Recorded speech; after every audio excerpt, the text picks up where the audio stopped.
All right, what's up, everybody? My name is Simon. Thanks for clicking the video. Today is May 28th. I'm here in Marmaris, Turkey. I'm here with my beautiful wife, who just so happens to be Turkish. Not that nationalities matter. But because she is Turkish, she did vote in today's election, the runoff election between Recep Tayyip Erdogan and Kemal Kılıçdaroğlu. Sorry.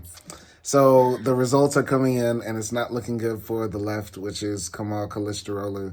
And how do you feel? Just generally, how do you feel, Acti? I feel sad, very disappointed. And I don't even have words to describe, because I knew this would happen, because honestly, for the last 10 years, I have no hope in Turkey. I had no hope in Turkey, but God, I don't know. I just wish that we took a chance and tried something else other than Erdogan. And for people who are not from Turkey or have never been to Turkey or maybe don't know anything about Turkey, can you explain why Recep Tayyip Erdogan's win, in your opinion, is a setback for Turkey, and why you think it's a negative thing? And if you don't feel comfortable answering that because of, you know, how he is with people who criticize him, you don't have to. All right, go ahead. I doubt that he'll watch this video. All right. Anything. But why is Erdogan a bad, leader for the country? Explain why. It's just with us electing him again, we're getting closer to empireship, dictatorship, because he basically controls everything that goes in the country. The media, the education system, the healthcare, the people who are in power are all his guys. So basically, for the other people who don't support his ideas, it's impossible to move around the country.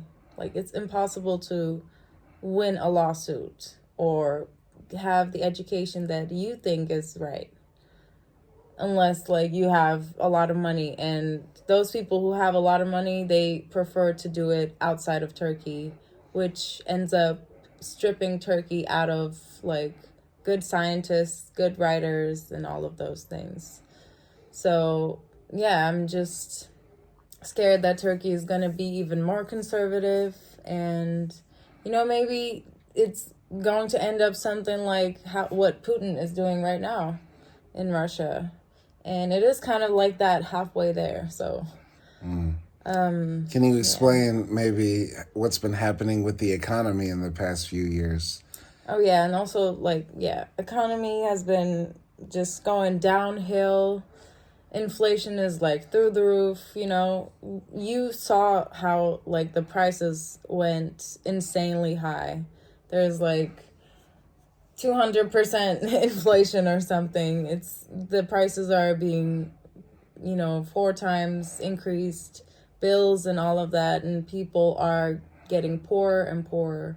And it's just hard for people to provide their families with food, rent a house. It's insane. I've never seen these numbers in Turkey, and it's just the middle class became even lower class.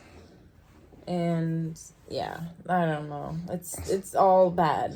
There's nothing good about it. And can you talk about what he's done in regards to women's rights, and what you think will happen with women's rights under his administration? First of all, he does not have any respect, or he doesn't give any credit to women of any kind. Him and the people around him believe that women belong in the kitchen and all sorts of stuff. And also, he is in support of girls who get raped to marry their rapers and all of that sick stuff. So yeah, plus on top of that, also he has no tolerance towards the LGBTQ community. None of that is acceptable for him. And it's very hard to be a woman in Turkey already, And on top of that, we are losing rights after rights with this government. Right. And right now, as a Turkish person, like, do you feel like the election was fair and that, like, there wasn't any corruption going on and stuff like that? Like, generally, how do you feel about that? I feel like this election was mostly fair. Like, maybe there were some ballot boxes that were, like, you know, changed or something, but I don't think it was in a level that would affect the general outcome. I feel like generally this was fair and this is just our fault. Right. And are you really surprised by, people who decided to go with Erdogan again, or are you not surprised by the results? I mean, I'd say I had more hope with the first election. And then after seeing the results of the first election, I was like, nope, we're not going to win. And that's what happened because it's not, like 2 weeks is not going to change people's mind. But before that, I was surprised that especially some of the people in the earthquake zones voted for Erdogan. And yeah, I mean, I guess if you want to see the glass half full, I guess it's a good thing that, like, we're coming close to him because this percentage was never this close to him. Are you talking about the left? Like, it was never this close to voting for a leftist candidate, somebody that could replace Erdogan and take the country into a different direction. Yeah, it was never this less of a difference between the two parties. So maybe that's a development, but like that's not working right now. So that's the only positive thing I can say, I guess. Right. Well, thank you for sharing your opinion and your feelings. I know it's hard, when the person that you voted for lost and you feel like your country is going in the wrong direction. Trust me, I felt like that when Trump won. I literally felt sick to my stomach. Yeah. And I know you probably feel very bad too. But just remember that, if you do have a democracy and it truly works and you truly believe in it, eventually, things will change. And if you don't like it, you can always leave. You can always leave. You can always leave.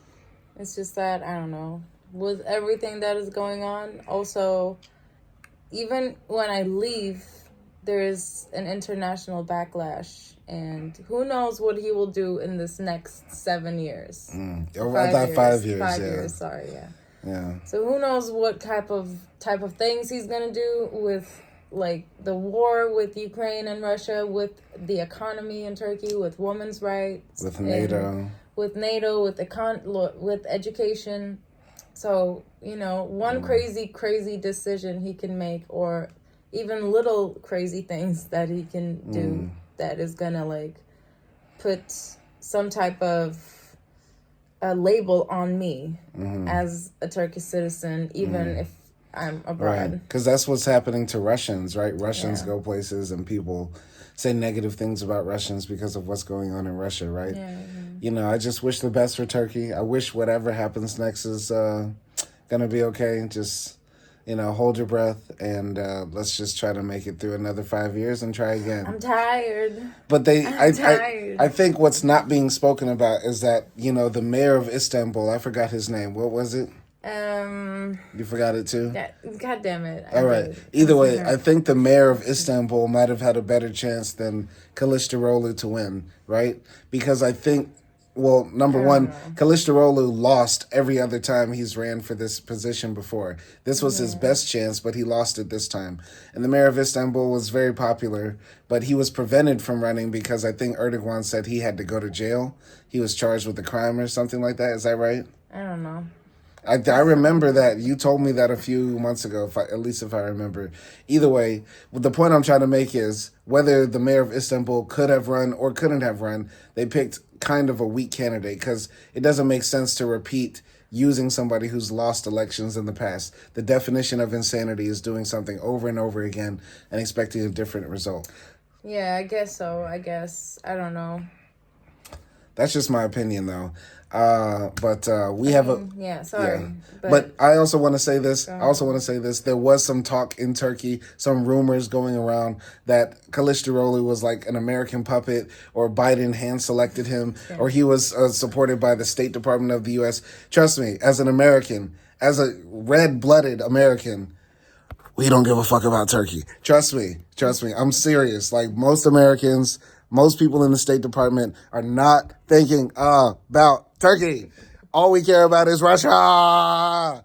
Trust me. For any Turkish people who maybe are watching this video and they want to say like, "Oh, we're so glad we beat the Americans and their puppet." I also want to add, like, even if America cared about Turkey, because Turkey does have some like,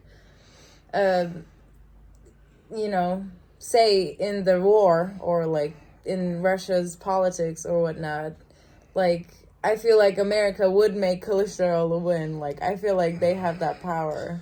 Either way, we're gonna work with the guy.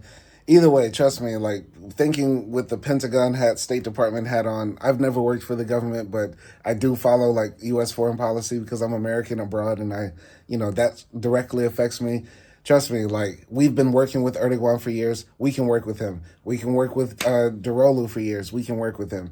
Right now, Erdogan is holding up, like, I think Sweden from joining NATO because of there's like a few like Kurdish nationalists or Turkish dissidents living in Sweden, and Erdogan wants them back. He wants to put them in jail, and that's preventing Sweden from joining NATO. But trust me, if the U.S. really wanted Turkey to allow Sweden in, they would apply pressure, or they would kick them out, honestly. Yeah. Like, it's very simple. Trust me. Like, I know white people back, forward and backwards. I literally know white people because they're literally on my hand. I know them like the front of my hand.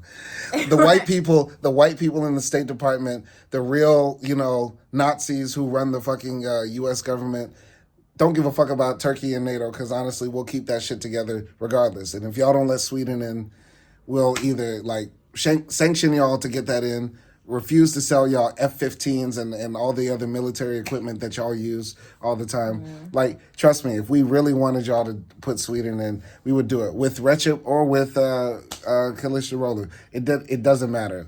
Trust me, right now in the U.S., the last thing we're thinking about is Turkish elections. I just wanted to say that because that was such a sad allegation. I just wanted to say that because I thought it was funny, but I'm not trying to bring it back to the U.S. I just wanted to clear that up. But I wish the best for Turkey, and I'm sorry for all the people on the left who hoped that the guy who lost multiple times was going to win this time. It was a good chance. You had a good chance, but Recep, in Big Dick Erdogan, man. Stop saying that. I'm just saying he's got, that sort of riz. Erdogan's got riz. He's got charisma. He's got the ability to influence people and make them believe, even if, and like I said in my previous video about Turkey, if I was Turkish, just the economy alone would have made me want to get him out of there and try something different. Because Erdogan does this weird thing with economics where he refuses to raise interest rates. In fact, he lowers interest rates, causing the Turkish lira to devalue against the dollar and the euro and that sort of thing, because of his Islamist beliefs, and also because he wants to make Turkey like a place that does a lot of manufacturing and exporting, when actually Turkey does a lot of importing, so it doesn't make sense to devalue the currency like that. So I don't know. He's got weird voodoo economics and right-wing conservative talking points and beliefs and things that I wouldn't gel with. And that's just all I have to say. Kılıçdaroğlu used to work in that department of government. That's how he rose to... What you mean, in the finance department or the economics department? Yeah. I see. But, hey, it's democracy. It's democracy at work. The guarantee of every election is that a large amount of people are not going to be happy, but the majority are happy with it, supposedly, in theory. And this is what it is. So I just wish the best for Turkey. And thank you, Akti, for sharing. Do you have anything else you want to add? I'm disappointed in you guys. I am disappointed. Well, that's it. That's how it goes. Well, thank you. Thank you for sharing. Thanks for watching this video, and peace.